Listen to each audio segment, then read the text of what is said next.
Jessica. Nice and open. Well, for those of you who don't know, my name is Final Draft. I'm with Ever Free Radio, and Ms. Rogers here asked me to help moderate her panel. You want to sit down? So that's why I'm here. I'm not sure. I'm not nearly as funny as Susan. But anyway, this is obviously Amy Keating Rogers.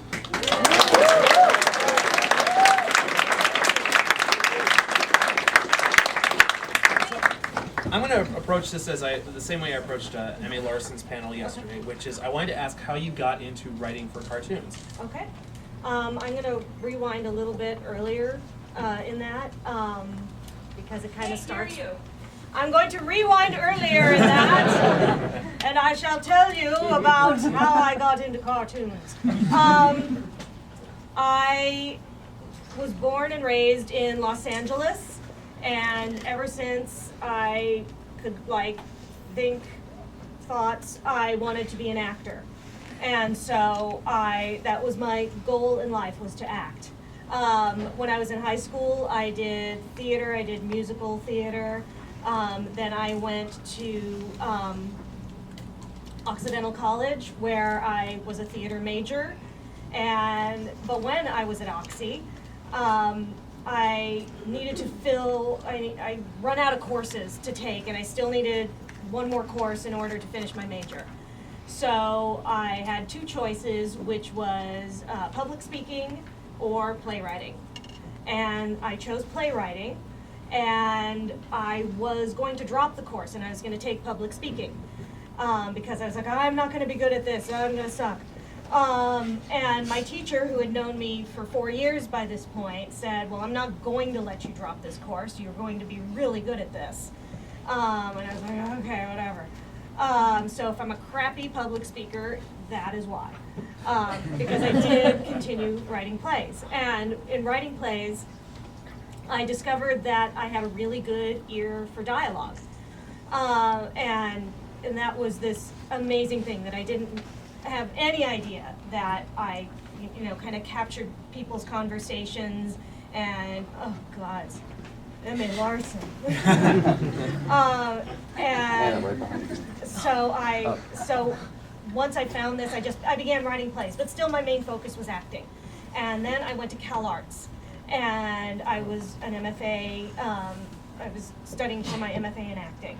But at the same time, I was still writing plays. They didn't have a playwriting MFA at CalArts at that point, but they did have some classes. I also took some summer classes at UCLA. I did something called the Padua Hills Playwrights Workshop. So I was writing lots of plays, and they were, my first play that I wrote was produced at Oxy, and it was this 15-minute play.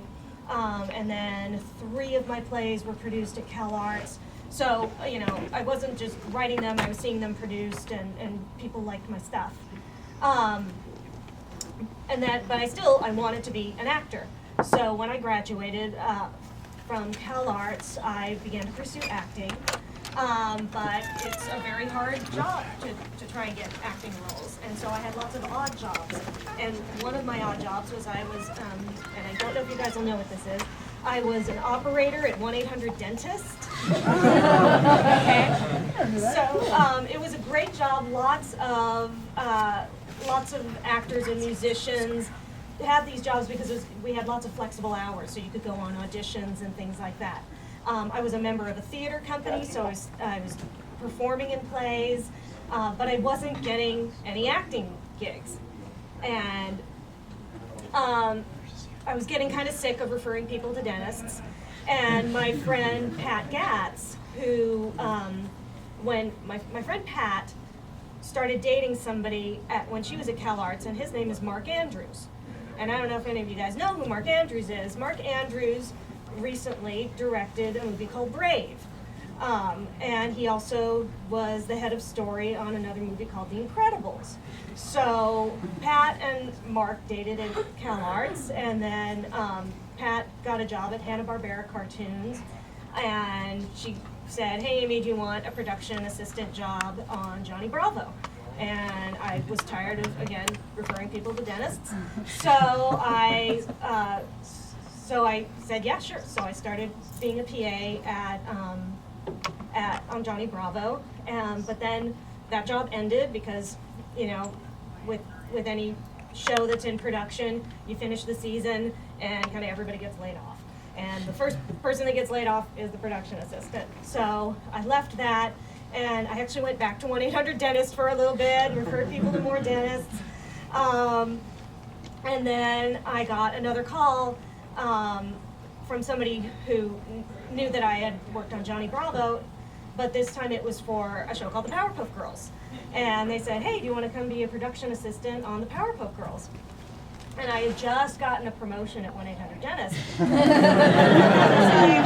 I was talking to my mom, and I'm like, Mom, what do I do? Do I go and take the PA job, or do I stay with dentist? She's like, Amy, are you kidding? Go and take the PA job. What are you doing? I was like, okay. So I took the PA job. And at this time, one of my plays so I was a member of this theater company, and they did a reading of one of my plays. And then one of my friends, one of the actors, loved my play, and so she got the money to have my play produced.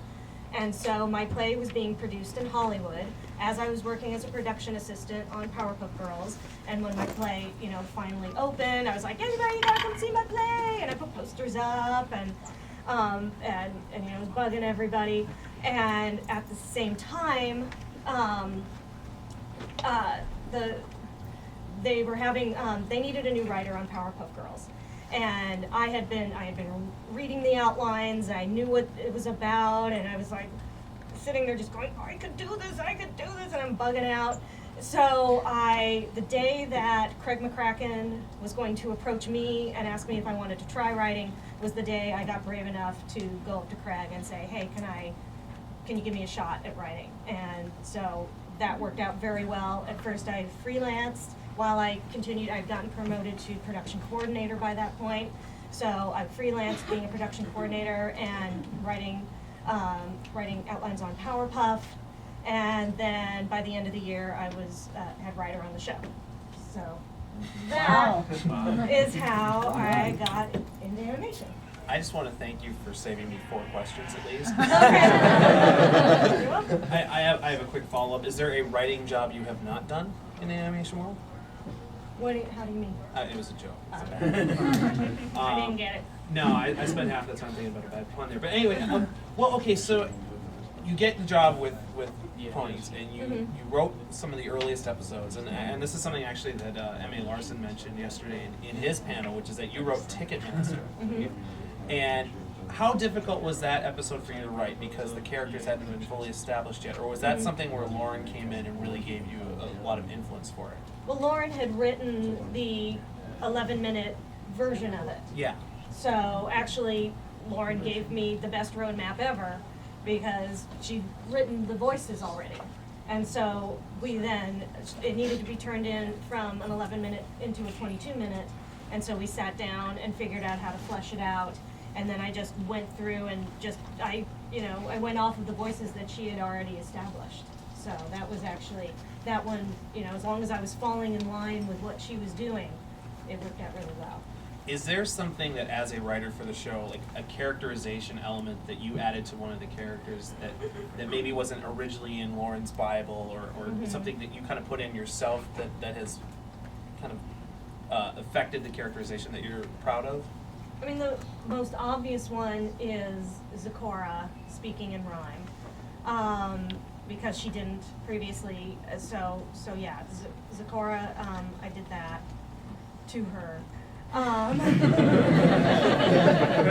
To make her just speak and sound and have her have that authority and mystery and all of that, because all of that was stuff that Lauren wanted. It was just how do we get that through the language.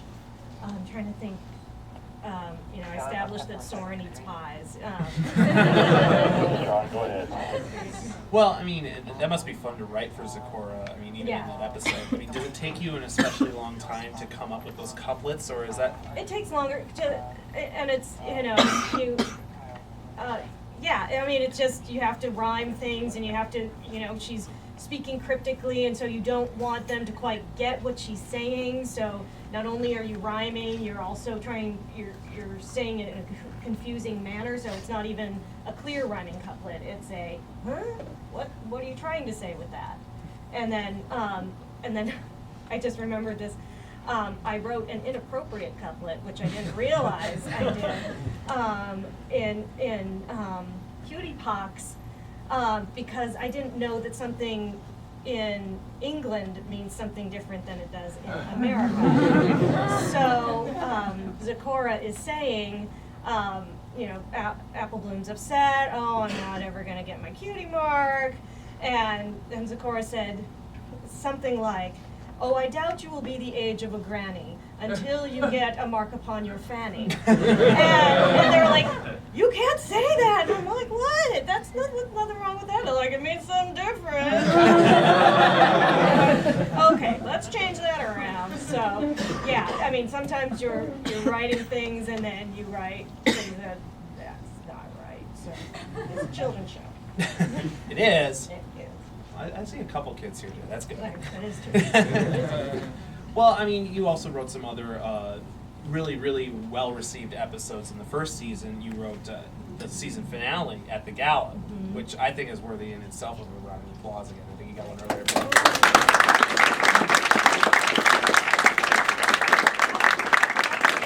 Complicated episode, and it was really too long. It was so long. I think it was 38 pages.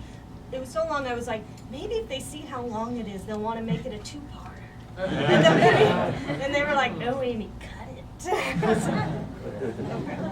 Well, and one thing I liked is that it was supposed, at the gala, it was supposed to be, best night ever, and of course it turns out to be the worst night ever. Yeah. And I wanted to know if that's something that you came up with. It was something we came up with in the story meeting. Rob Lauren and I, we were just, talking about, at first it was just called the Grand Galloping Gala, and then when we came up with this idea that they want it to be the best night ever, and any time you're like, this is going to be the best, is often when it totally blows.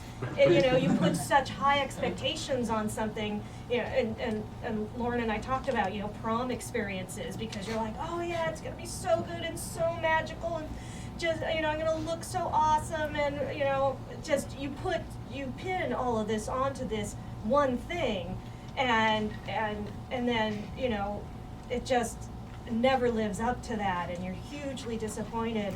And just that these friends the most important thing to these friends should be to just hang with each other, and if all they did was just hang with each other, they would have had the best night ever. That, and it's just such a relatable experience that both, I think, I don't know if Rob related it to it as much as the two girls in the room were like, yeah, I know, I get it.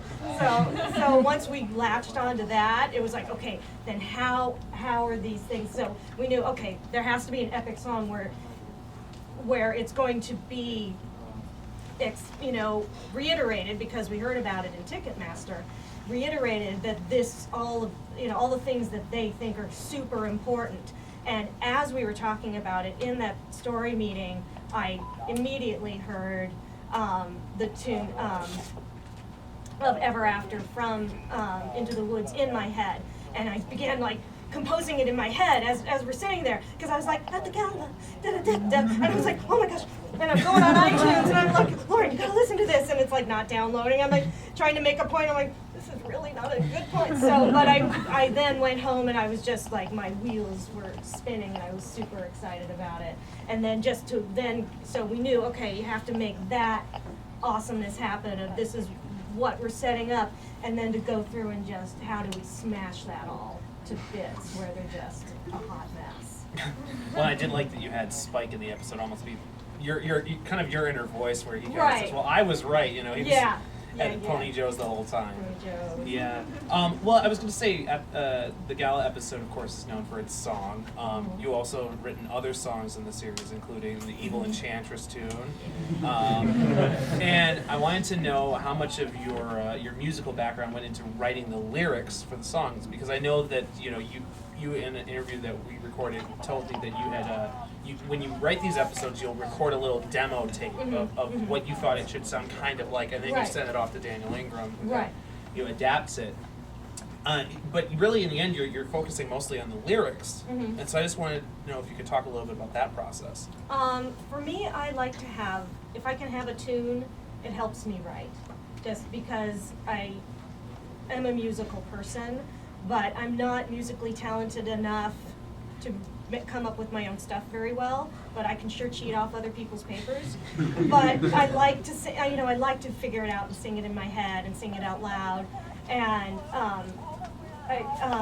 my Evil Enchantress version is different than the one and you know that. Yeah. And I don't know whether we want them to know that or whether you want to say that. It'll be out soon. It'll be out soon. The other version of Evil Enchantress, which is really just me.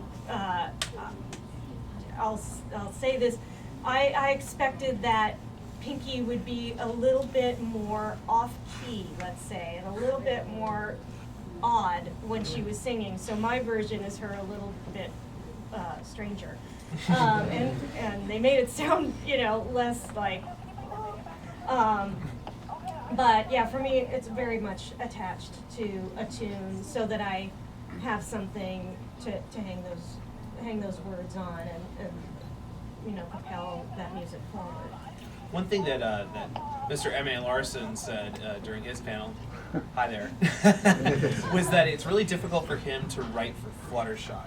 What I wanted to know is, do you find that certain characters in the episodes you've written have been easier to write for or harder to write for, or do you have a certain character you enjoy writing for? This isn't a best pony question. Right. No, I had a hard time writing for Rarity in Dog and Pony Show because I hadn't really, this was obviously very early on in the first season, and I didn't know Rarity very well, and I didn't want her to come off as a pain in the butt, really. And I, she's getting Spike to dig up the stuff, and I didn't want her to seem mean, and I didn't want her to be unappealing. So that was challenging. Once she was with the Diamond Dogs, it was easy because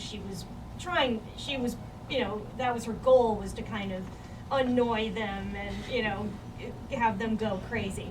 But it was that I didn't want her, because Spike loves her so much, I wanted to make sure that she wasn't being, manipulative, but that, so balancing her was a little bit of a challenge. Now I get her much better. I figured her out kind of through that episode. When you have a whole bunch of this one character, you help you figure her out. And for me, with her, with certain characters, I have like kind of ways in my head I hear them. So Rarity is very Scarlett O'Hara to me, and I said this to a fan, and he didn't understand it. But Fluttershy to me is very Marilyn Monroe, and so that's how I hear her, and not in like a sexy way, but in her very, if that makes sense to you, it makes sense to you. If it doesn't, it probably just, you're like, what? But that's what I get. That's part of what I hear in my head. Pinkie Pie is just, crazy goofy, and that's just fun to write for. Twilight can be challenging sometimes because she's often the straight man, so you don't want her to be boring. So you don't want to be like, oh, Twilight, she's just, raining on everybody's parade again with, the facts. And so to make it comical, like in Fall Weather Friends, that she had the book on running, and that it's this funny quirkiness to her provides the charm in there. And Rainbow Dash is, just kind of doesn't have a filter. So that's fun to have a character who says it the way she sees it, and you're like, they're all fun in their own unique ways. Well, and I was going to say one thing I realized as you were just describing that, there is in your episodes, like I'm thinking right now, the last roundup, you like to pair opposite characters and have them play off of each other. I'm thinking right now of the scene where Pinkie Pie is annoying the hell out of Applejack in the cherry orchard. Well, I think any of us like to pair opposite characters together. That's just fun to have characters, kind of bouncing off of each other and conflicting, because that makes it for an interesting scene. But yeah, putting Applejack and, Pinkie Pie, in the end, she does bug Rarity. Pinkie Pie can bug the crap out of any of them, if she's just blabbing about something. But in that particular instance, she was doing that for Applejack. Well, somebody wise once told me that when you have a good show, you can take the characters, put them in a tree, and throw rocks at them, and that, basically the story can not write itself per se, but kind of reveal itself. And do you find that to be true with some of these characters? I think these characters, you put them in whatever situation, and because they are such strong characters, they will react in that situation according to who they are. And I was gonna just, you mentioned a moment ago too, you were talking about how, certain characters remind you of, Marilyn Monroe or Scarlett O'Hara. And you had a very nice I Love Lucy reference in Last Roundup as well. And I think it was great how you got all the characters in that room having to deal with the cherries. The cherries. Sorting of the cherries. Yeah, we were in the story meeting for that. We're like, what can be happening while they're trying to get Applejack to talk, but, there has to be some sort of activity. And I'm a huge I Love Lucy fan. And I said, what if it is the chocolate scene and you have this going on? And just the great added element of that is the conveyor belt in I Love Lucy goes automatically, and that Applejack is running on it, and she's the thing that's making it worse through the other ponies grilling her.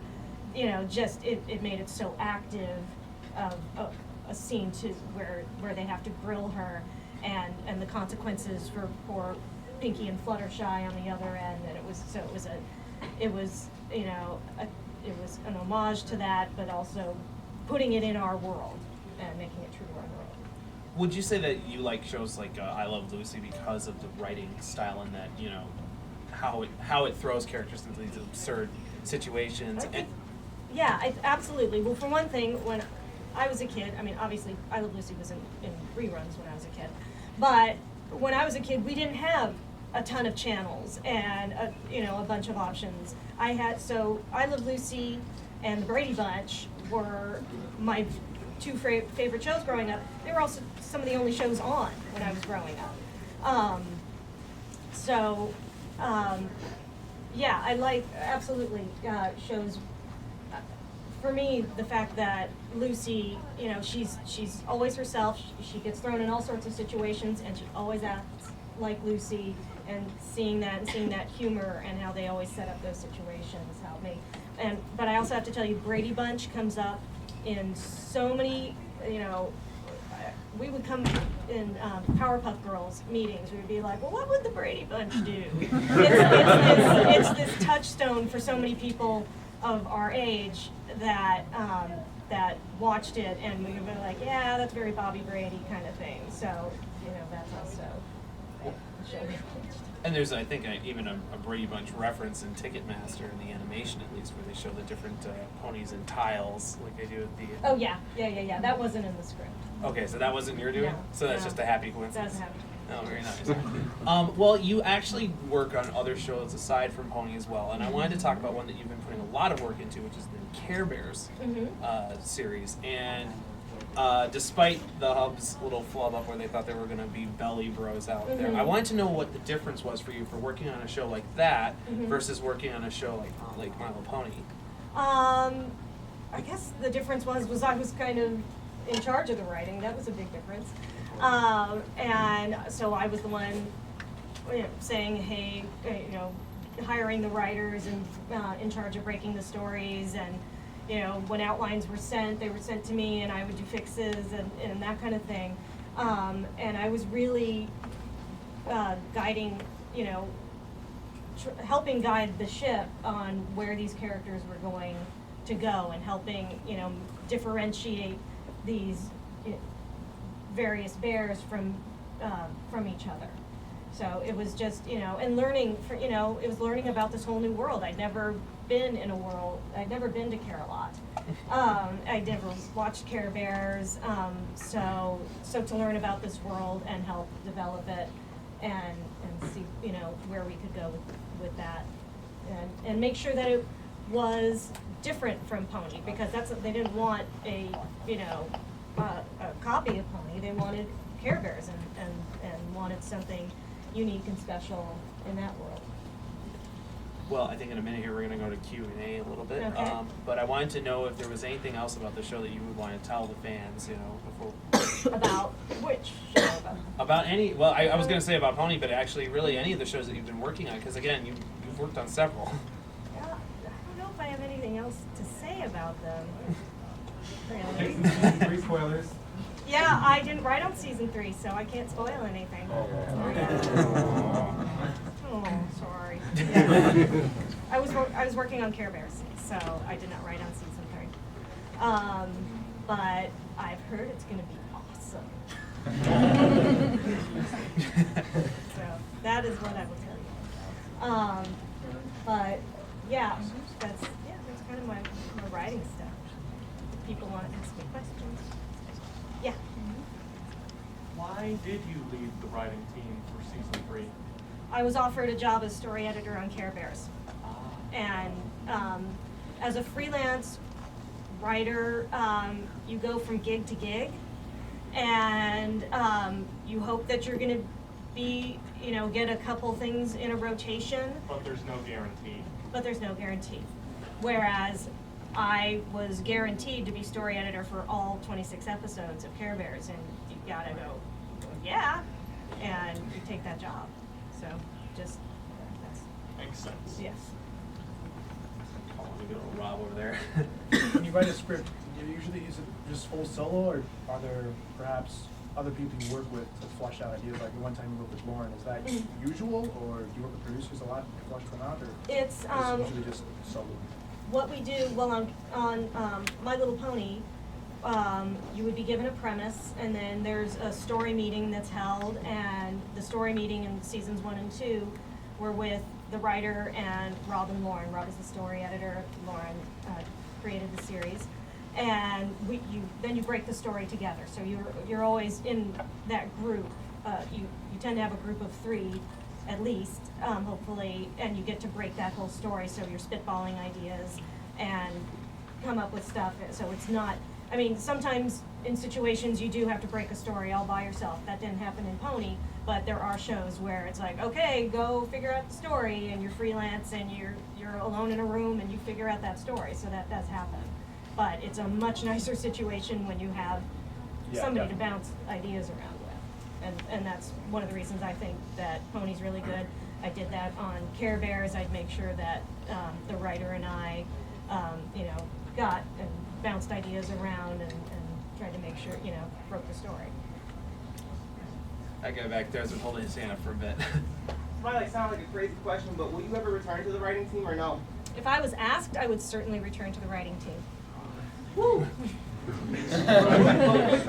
Sorry? But would you? Yeah. Would you? Yeah, if I were asked, I would return. Alright.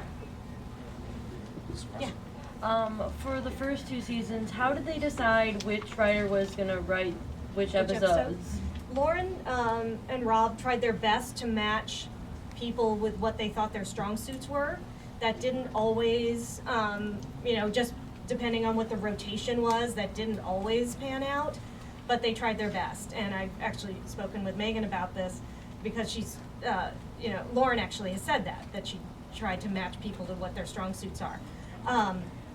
And Megan heard this and she's like, well then I guess she thinks I'm crazy because she's written Party of One and she wrote another one where a character she's written ones, Megan's episodes are where characters go nuts.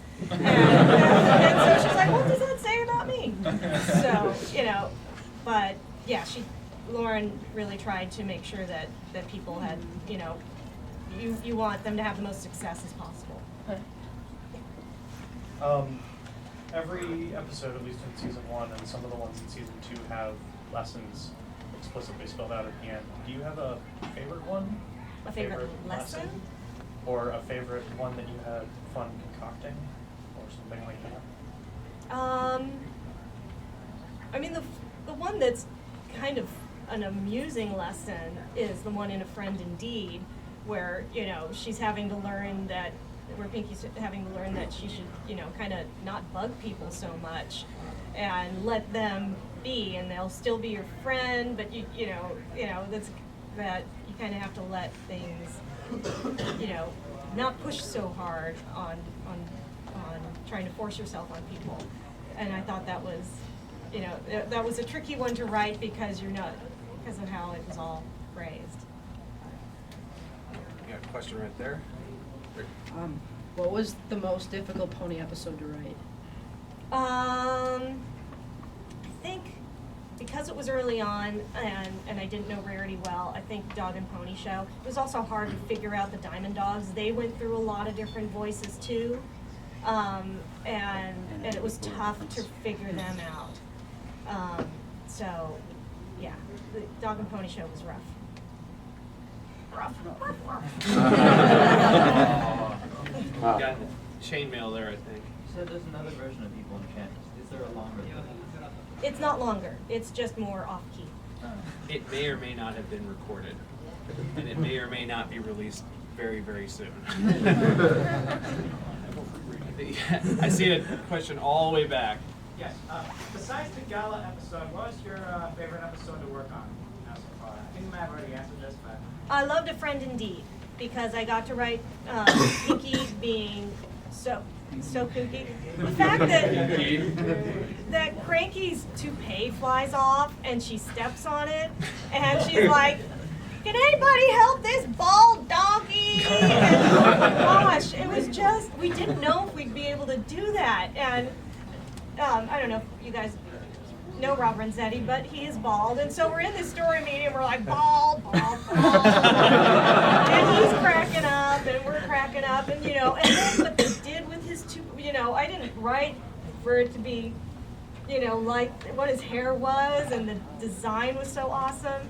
But just writing the banter between those two was so fun because, and getting to, again, it was one of those things, the whole thing with his name, we're in the story meeting and we're like, okay, he's a cranky donkey, so his name is Cranky Donkey. Well, he's got to have a middle name, and it's got to be a middle name that he doesn't like. And so we were just tossing things around, and Rob said Doodle. And I was like, and Laura, he's a cranky doodle donkey. And we bugged out, but that was totally Rob. And then in my head, once again, music started going. I'm like, he's a cranky doodle donkey. And it was just, when you're given things like that, it's so fun. That episode's known for another song a little bit more, which is the Smile, Smile, Smile song. Yeah. So congratulations on that. Thank you. I love that song. I love what it became. It's really awesome. See Rainbow Dash right there. All right. I have a question about the last roundup, and specifically the scene that we're all familiar with, the interview scene. Okay. First, whose idea was it, and what was the reaction like with the team when you had to change it? I can try and answer that. The scene originally came up because we needed a reason why Applejack needed to get this money. So we had, so we decided the town hall had been smashed up. And we decided that this character with Rainbow Dash is actually a much longer scene, which I think probably all you know, maybe don't. It was a longer scene. There was a flashback. So it was supposed to be, it was written as they're trying to fix it as it is in the beginning. And Ditsy Doo, as she was originally written, says, you know, I don't know how this happened. And Rainbow Dash is like, yeah, I wonder. And then flashback to them bucking bolts. So they're trying to buck the bolts out of the clouds, but Ditsy Doo is getting too close to the town. And it's so loud, she can't hear what Rainbow Dash is saying. So they're having this conversation. I think that's how it ended up, that it was too loud, and she kept thinking that everything Rainbow Dash was saying was a compliment, like you're you know, Rainbow Dash is like, you're getting too close to town, and Ditsy Doo was like, yeah, I know, right? And so that's what that scene originally was, and it got submitted, and then the note I was given was, can you change this character's name from Ditsy Doo to Derpy. And so I changed her. If you saw the script, it says her name is Derpy Doo. Because I thought it was switch out Ditzy for Derpy. So that's what I did. And then it got made, and it aired, and then lots of things happened. That's an understatement. I think this is kind of an important thing to kind of bring up really quick is that, you know, there was a lot of, obviously, everyone here is from the internet. So everyone here is well aware of the reaction when certain changes were made. And I think that you guys have to bear in mind that she doesn't have control over what happened to that episode. And that, you know, I think unfortunately there's been a history of people blaming Miss Rogers here for them changing the name or blaming her for the scene. And there's been a lot of we've talked about this to some extent, but there's been some really, really nasty stuff that's come up. So I think for anybody who's watching this interview later, I think it's time that, you know, I've heard this from the storyboard artists, I've heard this from even, you know, Tara Strong, from a lot of people, because I've talked to a lot of people. Derpy is the fandom's character. Nobody's taken that away from the fandom. It's not her fault that they changed some elements of that episode, and I don't think it's fair to hold her responsible for that. And I think that I would just call on the internet, you know, for whenever this gets out there, to kind of scale it back, because it's been, I mean, I know you were telling me it's been very rough, actually. Yeah, it was rough. I mean, what you guys don't even know how rough it's been, and it's a drag, because it was only meant as something kind, and then it kind of all fell apart, and that was a bummer. And it was, you know, there's the term "no good deed goes unpunished," and that's what I felt like. It was like, well, we did a good thing, and now it's so sad. And that was never, you know, it was supposed to be cool, and I have so many analogies for this that I could bore you to death, and I'd probably end up crying, and then that's not pretty. But, you know, sometimes things change, and, you know, that's a bummer, but she hasn't changed for you guys. You can still write her and create her and love her the way you've always done that. And that's what's important. She's yours. So love her for who she is, and just, you know, she's yours. So, you know, take her and run with her.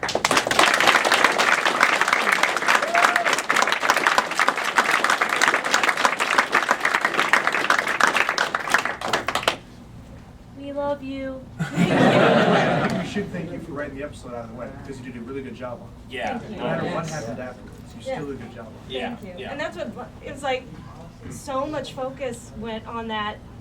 I think it's under a minute, that scene. And it's like, but did anybody watch the rest of the episode? I worked really hard on the rest of it too. I just don't know what wrong.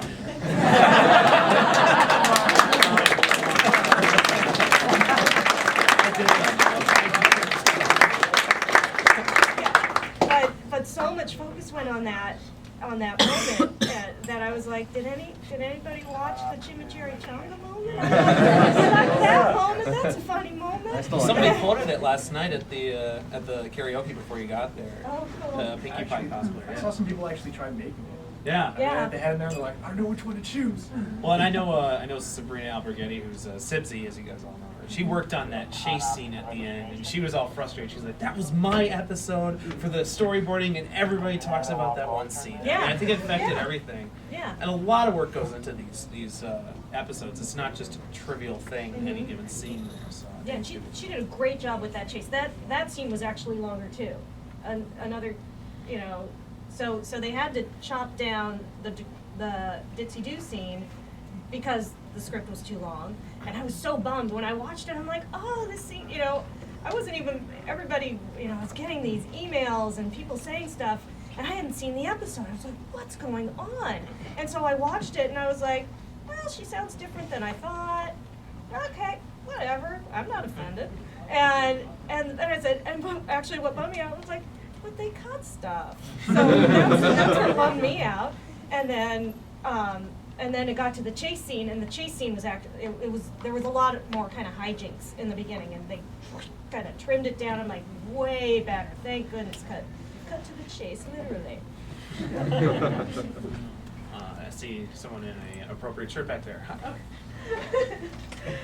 I was just wondering if, in future releases of the DVDs, would there be these deleted scenes that we could watch? No.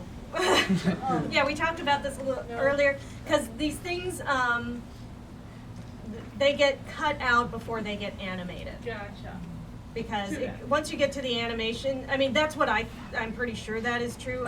Since all the production happens in Canada, I don't know that for a fact, but that is what I strongly feel, that it either happened in the script or when they were storyboarding it, they went, this is too many pages, and they went, okay, where can we cut stuff? Because once you get to the animation stage, then you're really, and then you cut it, then you're wasting a lot of money. Yeah. Too bad. Oh well. Yeah, I know. All right, this guy in the glasses there. It's actually a bit more career related. So it's like right now I'm actually trying to start pursuing a career in writing or acting, but it's more of that right now I'm not really sure where I should kind of start applying myself. So I was wondering what you'd possibly recommend on where to go if I'm trying to apply myself and try and put myself more out there. I would say if you want to write and write. Of course. But take writing classes, and I don't know what kind of writing you do, but get your writing out there. If you act, I don't know if you live around here, I do. If you're a theater actor, I think there's pretty good theater here, from what I've heard. Try and audition for stuff, and the only way to do it is to do it, and you get out there and put yourself out there and in those situations. A little bit of nervousness and shyness, I think. I understand. As an actor, most actors I find are nervous and shy, and that's why they go into acting, because then they can memorize lines and play other people. So if there's a safe, you're safe there. You get to put on a different persona, and it's kind of, you're safe. So I get it. Kind of why I'm wearing this. That's cool. 1-800 Thank dentist, you. would you recommend as a career path? Yeah. I know some people who made a good career path there. If you don't have a job with that, fill that cavity then. See, that was the point I was going to make. It's terrible. Oh. Well, in honor of Rob Renzetti, the bald guy there. You've had a lot of chance to write with ponies, and you have your favorites, you have your not favorites. Just as a kind of out there question, if you could rewrite any one movie of your choice with just ponies, which movie would it be? Okay, so if I had is this a movie I like or a movie I don't like? Any kind of movie. Any kind of movie. If I were to rewrite a movie, it would be humorous to see Pony done in Lord of the Rings style. What is not simply trot into Mordor?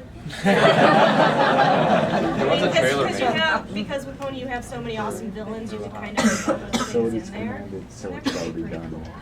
I don't know, I've never thought of putting the ponies in a world other than the world they're in, because that's where I hang out with them. All right, thank you. The guy in the back there.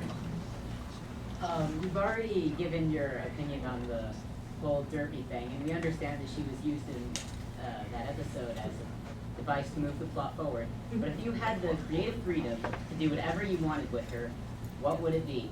Because basically whatever you say will be accepted as the fans' Bible. Put you on the spot or anything. Yeah, really, no pressure. I mean, before you answer that, I've heard some other production staff answer that same question, and what they've always said is what they say about most of the background characters, which is that they don't want to mess with that because it's the fandom's character. Like I've heard that talked about with like Lyra and Bon Bon, or even Scratch a couple of times. I've heard that said that they look at the background characters as the fandom's characters to deal with, and I wanted to know if that was how. I mean, it would be very tricky because, as we've seen, if you don't do it right, then people get upset. So I think it would. I don't know what I I'm not sure. And especially with that character, Well, you obviously did it right the first time. well, thank you, thank you. I just, you know, she was just kind of making a little bit of a mess of things. We all loved her for it. Yes. Man in the pink shirt. What's your favorite or most amusing bit that didn't make it into the show? I mean, I don't know.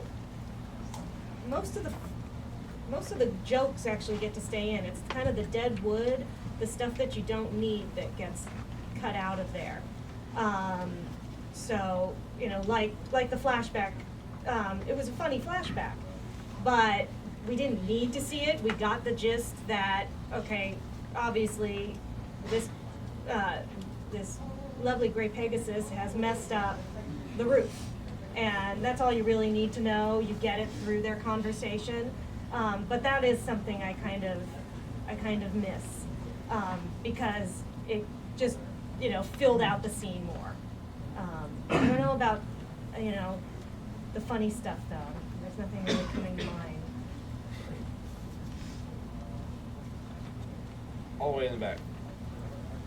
I know that shows have general themes and also general messages, but if you had a personal thing that just as a writer, that just a slight little bent that you put as like a message or a theme or a thing in your mind just to try to get across to the audience, what would it be in the episodes that you write? Beyond what's already there? Well, yeah, just Or- like your own personal bits. Or if I were just gonna be writing my own episode and I want this to be my message of this episode. Kind of. Okay. But you can't do that. Right, no. It would probably be about actually kind of love and tolerance, a lot of it. That's what I would definitely I would want that message to be in there. I see somebody there who might. I have a question from Twitter. Do you have a question from Twitter? Oh no! And here I was thinking you had a question. Come on. Do you remember when and where you first heard about this whole thing? I think I actually I first knew about it when I was asked to change Ditsy Do to Derpy. I wasn't really aware. I never found, you know, 4chan. And I think that's a good thing.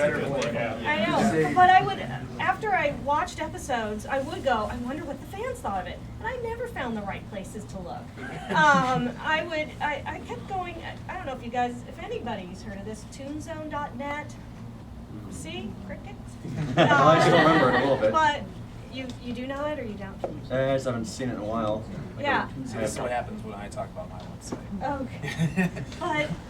But I would go there and I was, you know, so I knew that people were talking about it, but it didn't seem like a lot of people were talking about it. So I was like, but then I'd go into meetings with Lauren and she's like, yeah, she would say, we've been getting good responses. And I'm like, really? Well, that's good. I don't know where they are, but I believe you. But then when I was asked to change this, it was like, oh, there's this community and they've taken to this character and this is what they've named her and can you change it for that reason? I was like, oh, there's this community. And again, it was kind of like, okay. And I didn't, you know, really look into it beyond that.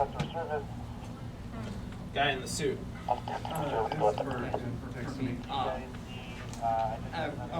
When you're writing for like any specific shows, like, do you have a personal when you're writing lines, do you have like a personal favorite type of character to write for? Like, do you like writing for the hero characters or the villain characters better? I don't. A lot of the shows, I actually haven't written a lot of villains, at least not recently. I think I like writing for, I guess, silly characters, a lot. And just, it's hard. As long as they're a strong, you know, I really get what they're about, then it doesn't really matter.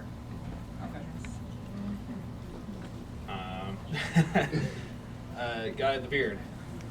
Now, you mentioned that you were going to become the story editor on Care Bears, and I know Hasbro is going to want all of their properties to get a very large level of popularity similar to what My Little Pony has. Are they going to throw in a lot of parental bonuses and background sight gags, or do you think that Friendship is Magic is more of a one-time phenomenon? Well, I think Friendship is Magic is a phenomenon, and you cannot predict something like this. And obviously, nobody knew that this was going to happen. When we were writing season 1, we did not go, and we're going to get this amazing male fan base.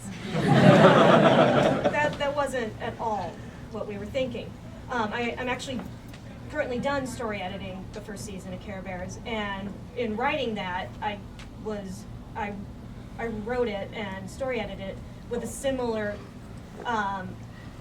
sensibility to what we did with My Little Pony, in that it's written for this young demographic, and we still want there to be some funny stuff for the parents that are watching. So that's always, that is in that show.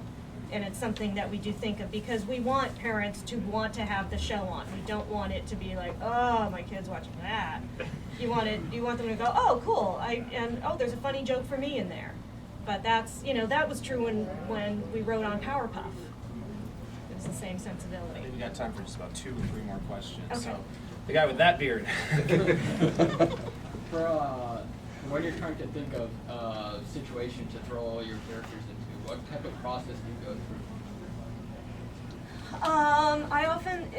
It's often what's going to make this character uncomfortable. So, like with Care Bears, when I was coming up with premises, I was thinking about Cher bakes, and she's kind of known as the best baker in Care-a-Lot, and so I was thinking, okay, what would piss Cher off?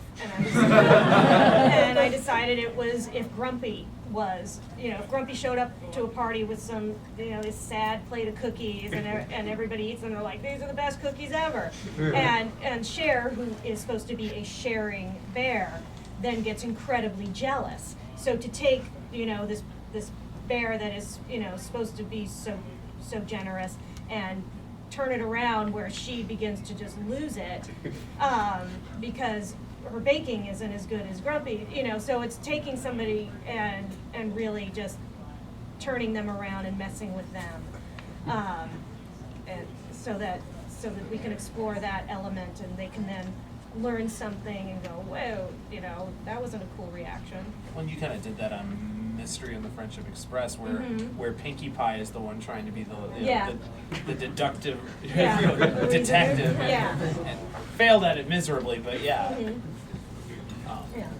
had a question. So, kind of 2 quick things. First, since there's been a lot of talk about last roundup, what kind of crummy rodeo was that Applejack went to that only first place got any kind of prize? I don't know what I can tell you about Equestria. I'm disappointed by that one. But more seriously, she got some blue ribbons. I mean, she got some other colored ribbons. Yeah, she got ribbons, but only first place gets money? Come on. It's competition. Anyway, so given that you didn't write on season 3, are you excited, looking forward to watching the episodes when they start airing? Oh yeah, I'm very excited because all my friends wrote on it, so and I want to see what happens with the ponies. I look forward to all those episodes. I won't say as much as you guys, because you guys really look forward to them. But I'm every week when they air, I want to watch them too. And my daughter loves the show, and so we sit down and we watch it together. And I really enjoy seeing. I loved the season finale and sitting down and getting to watch that. Do you think that the Cutie Mark Crusaders will ever actually get their Cutie Mark from the show? Or is that just going to be just a running thing? I don't know. That's a very good question. That's pretty much jumping the shark then. Yeah, it's tricky because you have at some point you want them to get them, but it's a matter of timing. So I like what Michelle Graber, the voice of Apple Bloom, had to say on that, which is that she doesn't want them to get their cutie marks because that means the show's over. Yeah. All right, I think we got time for maybe 1 more question. So it's got to be a really, really good one. All right, Mr. Rabbi. You have an OC, which not a lot of the writers do, and voice actors and such.